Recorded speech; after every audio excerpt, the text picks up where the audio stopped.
The Mindful Medic podcast is proudly sponsored by the Medical Benevolent Association of New South Wales, ACT. The MBA is an independent charity that has been supporting doctors in New South Wales and the ACT since 1896. They provide specialised counselling, information, referral and financial assistance to doctors and their families during times of adversity or hardship. Their aim is to provide non-judgmental support so that the doctor or family member recovers their well-being and independence and, wherever possible, returns to their vocation. Their services are free, specialised and no referral is necessary. All contact is kept strictly confidential and they are independent of any regulatory body.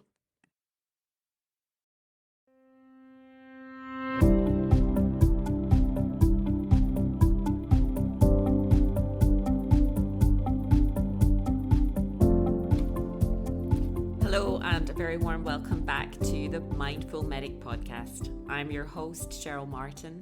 I'm an emergency doctor by day and frequently by night too.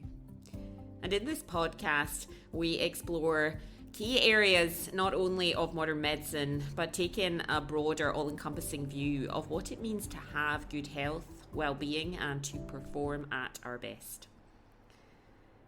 In this series and the last series, we have met guests who share their expertise, wisdom, and practical pearls, and I feel are truly game changers in the way that they think and in the work that they do as they move us forward and make positive progress and innovation in their respective niche areas of expertise.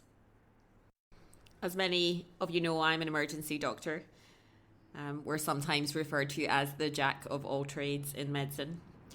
Although I note that quite frequently we become the masters, especially after 5 p.m. on a Friday or on the weekend and public holidays. This 24/7, 365 nature of our work is something I'm very proud of. Our doors are always open. And we welcome people irrespective of their age, their gender, ethnicity, their socioeconomic demographic. We are all inclusive. However, this also presents immense challenges in how we manage volume and flow and access to care, particularly at times of surge. The current COVID-19 pandemic has served to further unmask the challenges that we face very publicly. And frontline healthcare staff and their challenges and vulnerabilities have been thrust into the media spotlight. Issues surrounding leadership, safety and quality of care and advocacy have never been so prominent nor so pressing. Yeah, absolutely. Well, I think we now have a mandate with COVID to design our emergency departments as they should be, to be as efficient for patients as possible, to be as safe for both staff and patients as possible. These were problems before COVID, but COVID has accentuated all the problems we have. So with this in mind, I am delighted today to talk to Dr. Kim Hansen about these specific challenges. And Dr. Hansen is very well placed to discuss these issues. Dr. Hansen is a senior emergency physician and fellow of the Australian College of Emergency Medicine. She's the current director of St Andrew's War Memorial Hospital in Queensland and also a senior staff specialist at the Prince Charles Hospital in Brisbane. Dr. Hansen has a particular passion and interest in quality and patient safety, and to that end has served as chair to a number of important bodies who govern this area specifically and has advocated in many different areas. She is the vice chair of ACEM's Quality and Patient Safety Committee. She's the inaugural chair of the International Federation of Emergency Medicine's Quality and Safety Special Interest Group. She's also the chair of the Emergency Medicine Foundation. She's been involved in numerous patient safety projects, including the EMER, Emergency Medicine Event Reporting System. Dr. Hansen has also a prominent role as a leader in our specialty. and has particular interest in gender equity in leadership. And she is the inaugural chair of the Australian College of Emergency Medicine's Advancing Women in Emergency Medicine section. She also holds an MBA.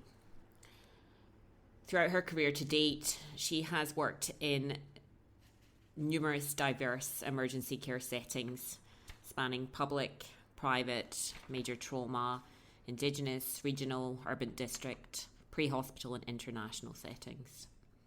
And Dr Hansen is a current candidate for the Australian College of Emergency Medicine presidency. In this conversation, we discuss the current challenges we face and how we might seek to navigate these in the months ahead. We have a specific focus here on strong leadership, quality and safety, advocacy, and promoting positive, inclusive cultures. I really hope you enjoy this conversation.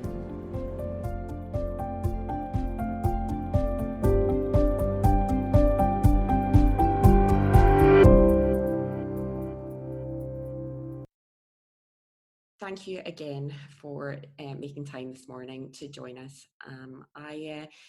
There's a couple of things I said when I contacted you that I had you in mind to talk particularly about gender equity and leadership, because I know there's a lot of work that you do behind the scenes there. But I think just with everything that's been going on, and obviously with your nomination for ACEM president, I think there are quite a few key topics I'd like to explore this morning. And, I think we're seeing leadership play out and followership at multiple levels throughout the world quite publicly at the moment, and the importance of strong leadership in crisis has never been more apparent. And I think for our college, strong leadership, advocacy, and protection of our patients, our colleagues, has never been more important in the current climate. I think this is a very challenging role, but you're not shying away. You are stepping up and putting yourself forward. I have a friend who's a political journalist, and she gave me a bit of advice. She said, if you had one question you could ask somebody, what would it be? And I suppose for me, at a time when I think a lot of people would be stepping back, why are you putting yourself forward? Yeah, thanks, Cheryl. Thanks so much for having me on your podcast. I think it's time for strong leadership in ACEM. We've had some great presence, but really challenging times that need someone with a real passion for emergency medicine and a passion for quality and safety in particular. I think a lot of us have experience around COVID and managing departments in COVID, but I feel that it's ideal time for me to put my hand up and offer myself up as a candidate to the FACEMs to say, I've worked tirelessly for ACEM for a very long time across a number of areas, and I think that a president like me would be great for these challenging times. What do you think are the key areas that we need to direct our attention in the next 12 months moving forward? I think our specialty is at a really interesting juncture in our history where we have the opportunity to define and redefine what we do. We've become a little blocked. We've had our real estate used by a lot of patients where we're not value adding, and they sit there for prolonged periods of time. Whereas our training is very much geared to getting in, getting people diagnosed, fixed up and moving on. And so I think we've got a mandate now with COVID to say, you know what, we can't just bring everyone through the emergency department and have them sit here until a bed's ready or until an inpatient registrar is free. It's time to redefine and say, this is where we value add, this is what we're good at, and this is what we don't need to do. This is what doesn't need to come through our emergency department. Yeah. So that's things like direct admissions, alternative care providers, avoiding those prolonged stays in emergency medicine. We all know about the 4-hour rule, but we are working to redefine what time-based targets we should have and shouldn't have, because the reality is the difference between 3 hours and 50 minutes and 4 hours and 10 minutes in an emergency department is nothing, but the difference between 4 hours and 12 hours or 24 hours or 48 hours or 100 hours, which does happen in Australian emergency departments, that is huge, and we need to remove those prolonged stays. And the process of the patients don't spend prolonged periods in the emergency department. And that's a hospital process or even a healthcare system process rather than an emergency department process. And I think that's where we've gone wrong with time-based targets. It's all the pressure and the spotlight and the accountability is put on the emergency department for things that we often don't have a lot of control over. And hospital services that have successfully addressed overcrowding have that executive buy-in and that inpatient leadership buy-in to move patients through the system. And obviously at college level, we can lobby and make influence there, but how can leadership at department level and how can the college, I suppose, help advocate for leaders in departments and in hospitals to make this happen? So ACEM is an advocacy body, and what we can do is empower the leaders and give them toolkits to help them talk to these issues and advocate hard for their own departments. And so ACEM has done a number of things. They're working particularly with leaders at the moment to develop leaders, give them the opportunity to debrief, to discuss issues, and to develop new leaders up. And also, I think, in terms of Access Block, the college has been really, really proactive since Sally McCarthy's presidency on Access Block. And we've had continual, I guess, policies regarding Access Block. We're putting out a new access measures paper. I've done a lot of work with IFM. I've co-chaired an Access Block task force with Dr. Eddie Lang from Canada, but it has involved Simon Judkins, John Bonning and Peter Jones from Australia and New Zealand as well, to put up a big report, a 9,000 word report on what Access Block looks like around the world. And there definitely are places that we can learn from and improve. So we want to put all the tools in the hands of the directors and the senior emergency doctors in each of the departments so they can work with their executives to improve their processes locally. And I think you hit the nail on the head. And I read a recent interview and you said, you know, the emergency department can't be a waiting room for the hospital. I think that really is important work that we need to keep doing. Our patients keep coming. We need to do that work, and also it's not an ED problem, it's a whole system, whole hospital issue. And on the issue of empowering leaders, you have been instrumental in setting up the Advancing Women in Emergency Medicine section. And I know that the executive recently released a statement and they've got some targets on particularly encouraging our females who represent 50% of our workforce into departmental and college leadership roles. What are our kind of main barriers and how would you like to see that develop in the next 12 months? I set up the Advancing Women in Emergency section when I looked around and saw leadership bodies that were wholly male. So that ACEM board for a long time was 100% male. And with a college with FACEM female percentage sitting around 40%, that just didn't make any sense at all to me. And I also look around and see a lot of talented, passionate women, and I think, where are they? And it wasn't just the ACEM board, it's also directors of emergency medicine are much, much more likely to be male than female. And so we have to admit that there must be barriers. We can't say this is a merit-based process because the talented women are there. And if you ask them, they are keen to lead.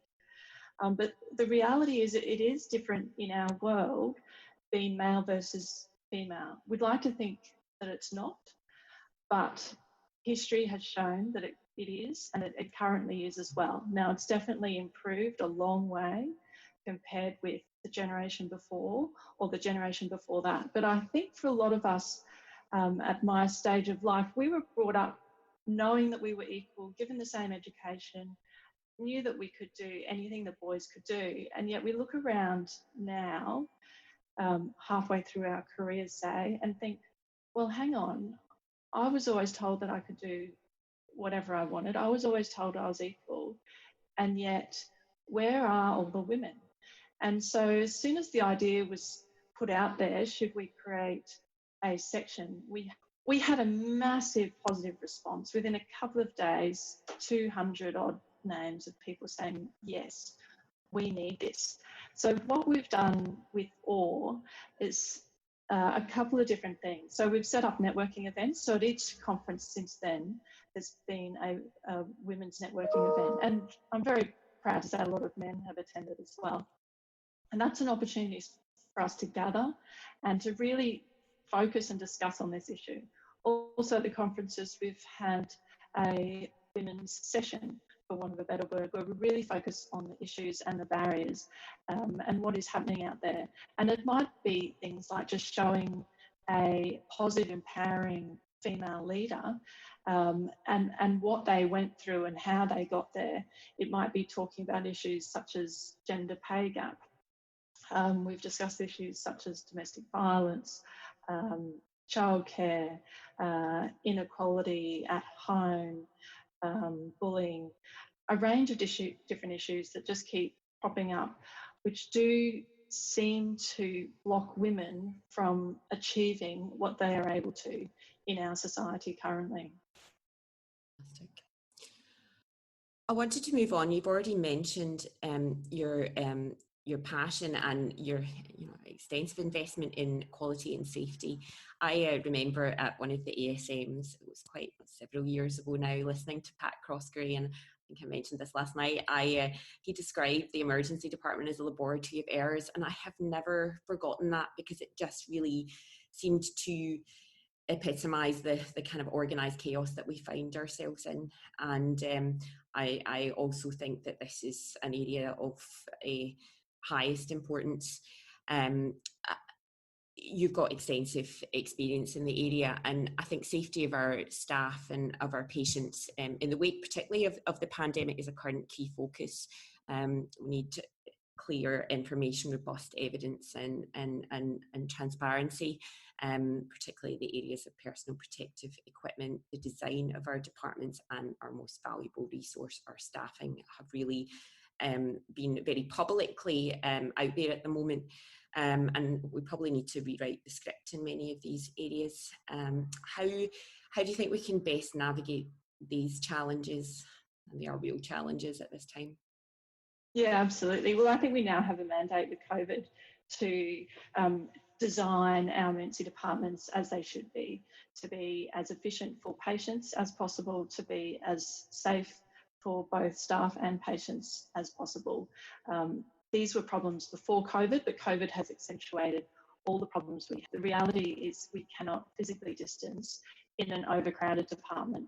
Patients are not 1.5 metres away from each other, and we are not 1.5 metres away from patients or from each other in clinical and non-clinical areas.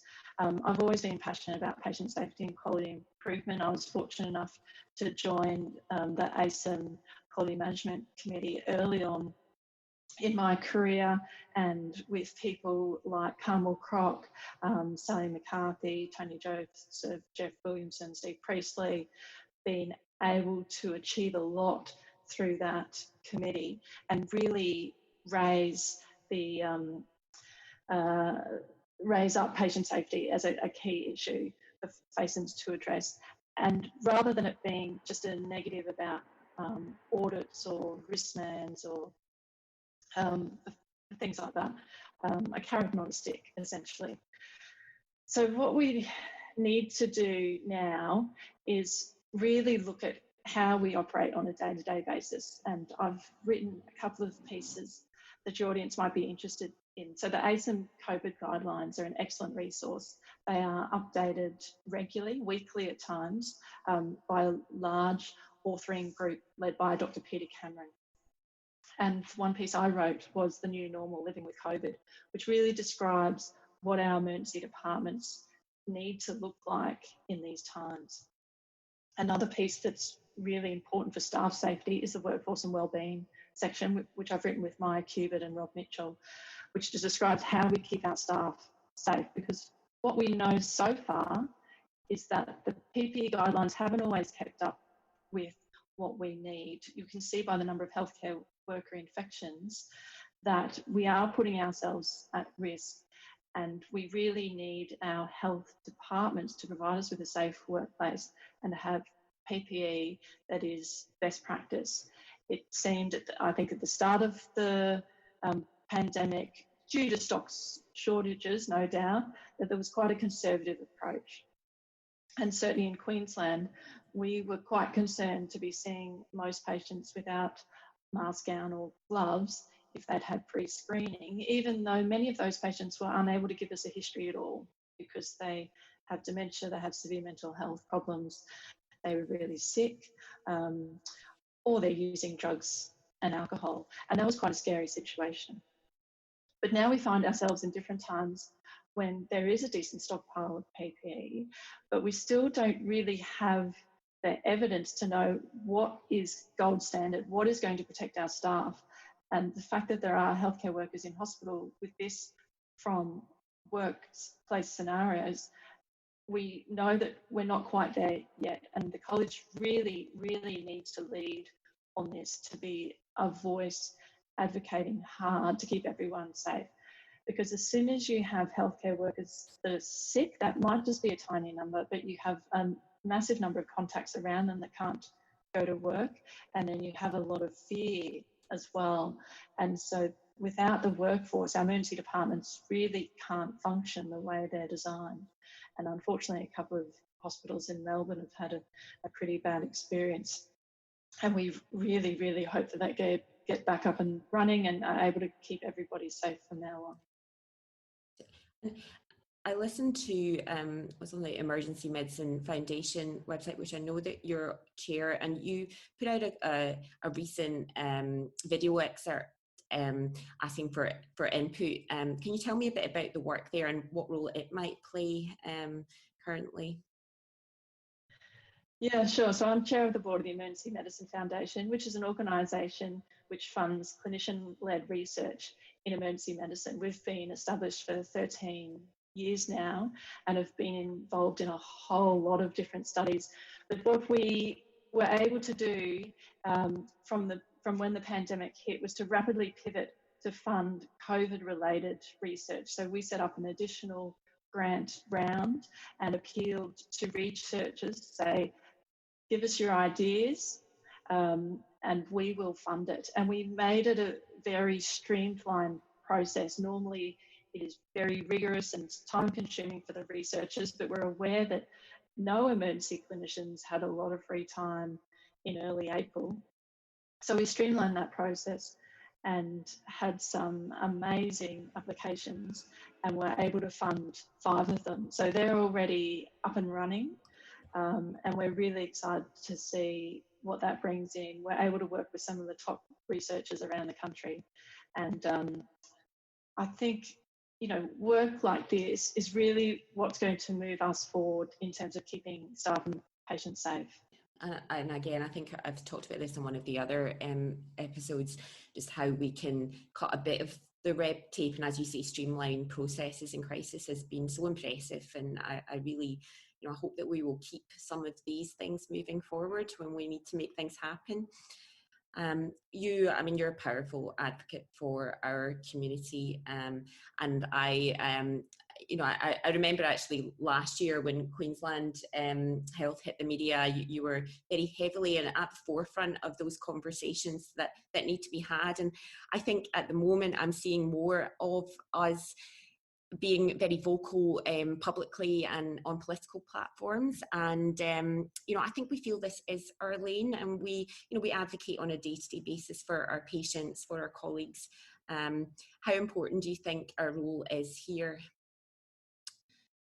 Yeah, absolutely. The college has become more and more of an advocacy body across a range of issues, some directly related to the emergency department, such as access block and staff safety, and then some slightly removed. We advocated on marriage equality, on climate change, and while that caused discussion amongst the fellows, I think we need to admit this directly affects marriage equality, directly affects a number of emergency medicine clinicians and many of our patients, and it was important that we took as staff our stance to protect them and advocate for them. And same with climate change. We might think it's one step removed from the emergency department, and it is, and yet we do see patients directly affected by climate change. So we see patients that are injured in the bushfires, for example, that are injured in the floods. We see patients affected by heat waves every summer, multiple deaths. And also, I think the mental health impact of climate change and now COVID cannot be underestimated. And we're seeing patients present with severe mental health issues that would not have presented before, that don't have the mental health history, don't have the drug and alcohol history, and yet they're presenting at the most severe end of the spectrum because of the stress and the changes involved in COVID, and same with the bushfires. People's lives have been turned upside down. And at a time when the mental health supports in the community are not necessarily well integrated or are simply not available after hours, people do come to the emergency department for support. Yeah. So I see advocacy as being an ongoing area for the college as it relates to our patients. And we're lucky to have a large number of FACEMs who are passionate about issues, and the college provides a platform for them to congregate and communicate with each other and then speak out strongly on their issues. And I'm really proud that that's something that we've been able to do. I feel pretty strongly in that area too, and yeah, that's heartening to hear that. I think, you know, you've talked about our patients' mental health, obviously our own. You know, I think we were probably already very vulnerable to exhaustion and overwhelm, and it's definitely taking a toll, not just globally and you know, universally, but particularly for our colleagues at the moment. And you know, we got quite a body of research that shows that we need proactive and supportive departments and systems. You know, we need to feel heard, protected, cared for, supported. There's been, just on going back to the leadership theme, I think in episode 3 I spoke with Shayla, and we were talking about the work of Dr Tate Shanafeld at Mayo Clinic, and when they were doing a lot of the research into staff health and well-being, they concurrently measure leadership, and you know, unsurprisingly, strong positive role models and leaders positively impact our staff engagement and sense of well-being and health. So I think that is so important, but just aware that we have to acknowledge that this is tough, and it's going to be normal to struggle. That is the norm. Do you have any messages for our fellows and particularly our trainees at this time? Yeah, I think one of the most important things you can do is look after yourself. If you're not well, then you can't do your job as well as you can. You can't look after your family and friends as well as you might. And really, that comes almost first is you know, putting on your own oxygen mask first. There's some amazing resources out there. I think RAPIM have really led the way in Queensland, if not Australia, in terms of well-being. We have to shout out to Melanie here and her great work. Yeah, and another podcast to listen to. To have worked with a number of those people who've set up RAPIM, Melanie Rule, Alex Markwell, Tina Braganza, Sinead Aswini, you know, they're all just so passionate and dedicated to the cause. And it's something that we've really needed in emergency medicine. Business and other industries have had these have a wellbeing strategy for a long time. They've had fun in their workplace. They've had supportive models and processes that we just haven't had. We've been brought up with really survival of the fittest. You know, if you can't cope, get out of the kitchen kind of mentality. And what I've seen over the years is that those that are struggling are struggling not because they're not capable of the work. They're often the most brilliant doctors, incredibly capable. And if you can support them through a short period of time, they're going to do really, really well. If you look at mental illness, it's a chronic relapsing illness for many people, with long periods of wellness. And so with the right support and treatment, those people are going to have long careers in emergency medicine, which is no different to, say, having asthma, for example. And so we need to reframe how we look at the struggling doctor, I think. and but really it comes down, my message for trainees would be absolutely look after yourself, do the basics well, sleep well, eat well, have fun in your life, spend time with people who love you. That's really the most important thing you can do. And if things are not going well, absolutely put up your hand, talk to your seniors, because no doubt one of them, if not many of them, will have gone through struggles as well. Reach out to your GP or your medical supports, because some conditions require medical treatment, and it's totally okay to accept that. And I think on that note, I'm very conscious that you're giving a lot of yourself, and we need to look after our people who are leading us. So I usually finish this with a few specific questions, but I have another extra one for you, because I'm really curious to know why you chose emergency medicine and what it means for you to be an emergency physician. So I went through medical school loving every specialty. I really enjoyed learning about the nuances and the new patients. And then I went through my intern year ruling everything out, essentially, until I walked into Gold Coast Hospital Emergency Department. And from the first day, just knew that I had found my home. I loved the variety of the work. I loved the pace of the work. I loved the teamwork. I loved treating children and adults, mild, moderate, severe illness. There were some real giants of our emergency medicine community there at that time, like Dr. Leo Mineros, Dr. David Green, David Spain. And I knew from the first day that this would be what I did, and I really haven't deviated from that path ever since. So I get a lot of energy and reward just from doing my job.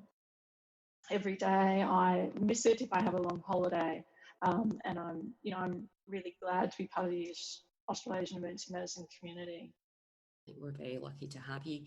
And in terms of what you do to, I mean, it's so important to take time out to fill your own cup if you're going to keep doing this for us and for others. What do you do for your own health, your well-being? You're a busy doctor, busy mum. I see there's glaciers and wide open spaces and mountains behind you. Would that be one of those things? Yeah, absolutely. I love getting into the outdoors. I've always loved hiking, walking, and now I've started mountain biking at a very basic level, if John Bonning's listening to this. So I'm lucky enough in Brisbane to have some mountains nearby, and with the family we often go off hiking down trails or waterfalls or peaks. Just that, to me, fresh air, activity, good company, totally takes your mind away from everything else. In the past I've been able to travel to some amazing places, but right now we're focused nearer to home, and I know some people right now won't be able to travel to the nearby mountains, but for me, even just walking around the suburb with the dog is a break, and something I try and do every day. And the other thing I've always been passionate about is sport. So I still play basketball, netball and tennis regularly. I've played since I was a child. I did a little competitive sport at school, and while now it's social sport, it's still slightly competitive. Yeah. And I find while I'm playing basketball, I'm not thinking about anything else at all. I'm focused on the ball, trying to score, trying to stop the opposition from scoring. And it's a really great mental break where the rest of the world is just shut out.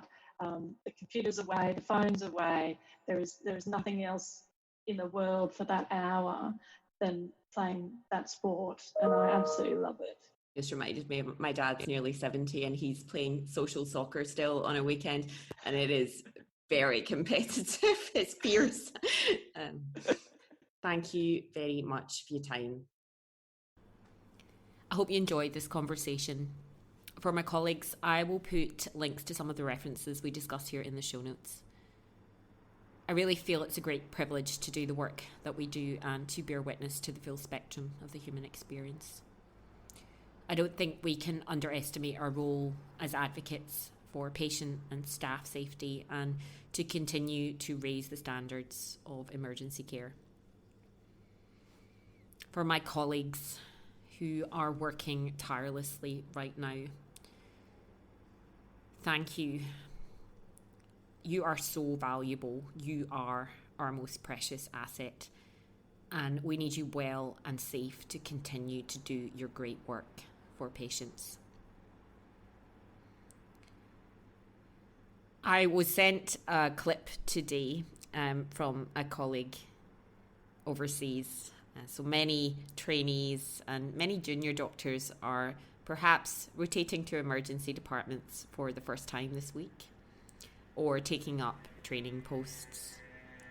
And the clip that she sent me was and I'm going to show my age here, it was a video clip of the ER series and Carter's first day on the job. And it really brought my own first day in the emergency department rushing back, wet behind the ears, this frenetic laboratory of errors with everybody doing multiple things and so much happening at any one time. It is easy to get overwhelmed, and if I look back then and compare now, and the challenges are still there, but I really want you to know, and we've heard this a lot lately, you are not alone. We're all in this together. If in doubt, ask. Your senior nursing staff and medical colleagues are your best assets, and please enjoy. There is so much richness, as I say, a full spectrum of the human experience. So enjoy the journey. So I have left this episode re-inspired myself. I may be biased, but I do think I'm in one of the best specialties in medicine. Wherever you are, stay well, stay safe, and I look forward to joining you again next week. Really challenging times that needs someone with a real passion for emergency medicine and a passion for quality and safety in particular. I think a lot of us have experience around COVID and managing departments in COVID, but I feel that it's an ideal time for me to put my hand up and offer myself up as a candidate to the FACEMs to say, I've worked tirelessly for ACEM for a very long time across a number of areas, and I think that a president like me would be great for these challenging times.